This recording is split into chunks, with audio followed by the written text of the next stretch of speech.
Coucou les amis, c'est Marie. Je suis à Saint-Pétersbourg, là j'allais dire Moscou. En fait je viens de finir mon voyage à Moscou et là je pars à Saint-Pétersbourg, enfin je t'y suis du coup. Et j'en profite pour faire la petite présentation de ma vidéo sur Moscou qui me demande plein de temps de montage.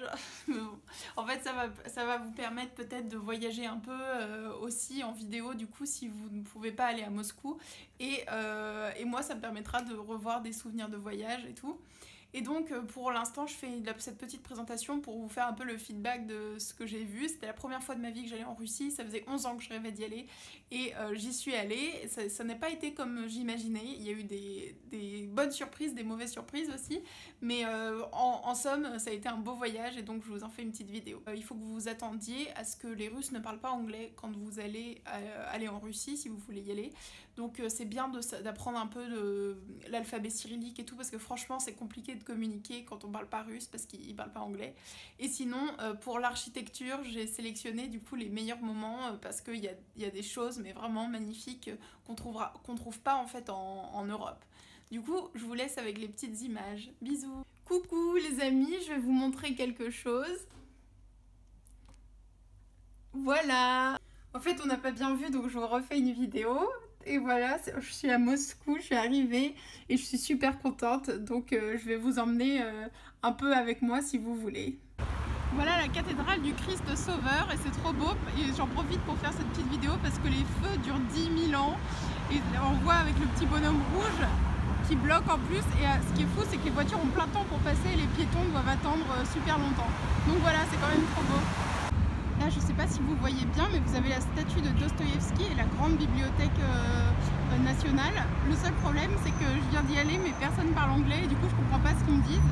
Et la dame du bâtiment là me dit d'aller dans l'autre bâtiment, et inversement. Du coup, je ne peux pas la visiter. Et c'est dommage, parce que j'aurais voulu voir l'intérieur, mais bon, tant pis. Ok, je vais quand même vous montrer la cour du Kremlin, parce que c'est trop beau, il y a des églises plus belles les unes que les autres. Bon, ça a quand même mis 1 heure de queue pour rentrer. Et c'était assez compliqué de trouver l'entrée, mais on peut acheter des billets sur place et en 1 heure on peut rentrer. Là en tout cas, en suivant le flot de touristes, on y arrive. Ça c'est un autre aperçu de la cour avec toutes les églises du Kremlin. À l'intérieur, elles se ressemblent toutes un peu, enfin les unes et les autres, mais c'est super intéressant parce que c'est assez kitsch et en même temps c'est beau. Là, le bâtiment que vous voyez en forme de pyramide devant le Kremlin, c'est le mausolée de Lénine. Et donc c'est le monument où il est embaumé. Et donc on a l'impression qu'il est vivant en fait, mais il est juste mort. Et c'est un secret qui est gardé sur la façon dont il est embaumé parce que personne ne sait comment faire. Et ce qui est drôle, c'est qu'en fait à sa mort, il voulait absolument pas qu'il y ait ce genre d'honneur après sa mort, pour lui.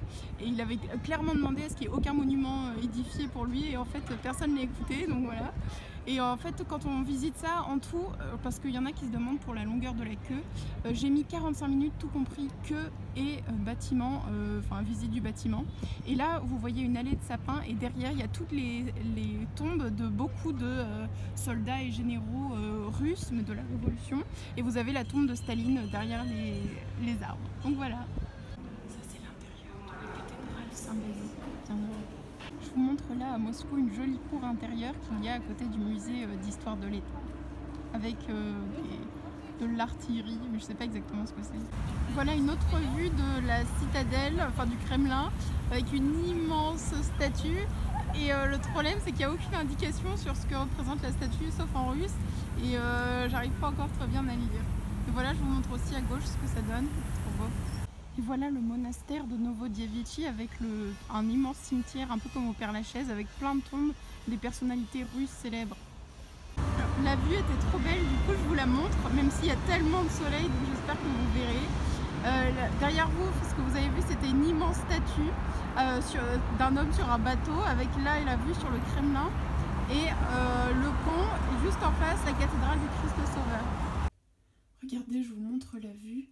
Il est 4h50 du matin et le soleil se lève, c'est trop beau. Juste pour le plaisir, je vous montre le stade 2, ça c'est à 5h du matin. Donc en 10 minutes, le soleil s'est levé. Et en fait, c'est un truc qu'il faut pas rater parce que ça part super vite. Regardez quand même les églises russes, c'est trop beau. Ça c'est la façade, je vous montre de face. Ici vous avez le VDNKH qui est en fait le centre des expositions russes, qui est un peu excentré, et c'est là où je vais aller voir la statue de l'ouvrier et la kolkhozienne, et donc je suis super excitée parce que j'ai pas encore vu beaucoup d'architecture stalinienne. Ce qui est intéressant en Russie, c'est qu'il y a justement le côté tsariste, l'histoire tsariste, et en même temps tout ce qui est lié à Staline, Lénine et la Révolution. Donc c'est intéressant parce que dans la ville, on sent bien les deux histoires différentes. Regardez, là il y a la statue de Lénine et puis un immense gratte-ciel stalinien. Et faut avouer que même si bon, on n'aime pas tous, c'est assez impressionnant. Et il y a les signes, je sais pas si vous voyez, il y a le marteau, il a faux en haut sur le dôme en or. Non, je pense que vous ne voyez pas d'ici, mais bon, ils y sont. Et il y a des statues toujours assez solennelles sur les côtés. Et on va aller voir maintenant l'ouvrier et la kolkhozienne. En fait, à chaque fois, je vous dis qu'on va voir la statue, mais je découvre des endroits encore plus cool qu'avant. Donc on va y aller, promis. Mais là, je vous montre juste aux alentours. C'est un immense parc des expositions. En fait, je pensais pas que ce serait aussi grand. Et les Russes aiment bien mettre de la musique dans la rue comme ça. Donc je sais pas si vous entendez, mais en tout cas, c'est très cool. Et voilà, je vous avais dit qu'on la verrait. Donc peut-être la luminosité est pas bonne, mais regardez, c'est l'immense statue, mais c'est vraiment immense en fait, parce que c'est sur une sorte de grand piédestal qui est aussi un centre d'exposition. Voilà, j'espère que ça vous a plu, que vous avez aimé les images, et je voulais aussi vous dire que je pars toute seule, donc je suis partie en ne connaissant absolument personne, ni en Russie, ni à Moscou, ni à Saint-Pétersbourg en fait, et je suis partie avec personne de mon entourage, juste complètement toute seule. Et en fait c'est une expérience assez particulière, puisque c'est à la fois hyper excitant parce qu'on peut faire tout ce qu'on veut de notre journée, on se couche à l'heure qu'on veut, on se réveille à l'heure qu'on veut et tout, et en même temps il y a un immense sentiment de solitude, surtout quand vous êtes dans un pays où personne ne parle votre langue et où vous ne parlez pas du tout la langue. Et c'est pour ça que je vous conseille d'apprendre un peu le russe avant d'y aller. Mais c'est quelque chose à faire parce qu'on retrouve le sentiment de pouvoir choisir pour nous-mêmes et de faire des trucs qui nous plaisent. Et donc c'est pour ça que j'en profite pour lancer des petits projets par rapport à mon envie d'être actrice, dont le nouveau compte Instagram que vous pouvez aller voir. Donc voilà, je vous fais plein de bisous et on va se retrouver pour la deuxième partie du coup à Saint-Pétersbourg. Bisous!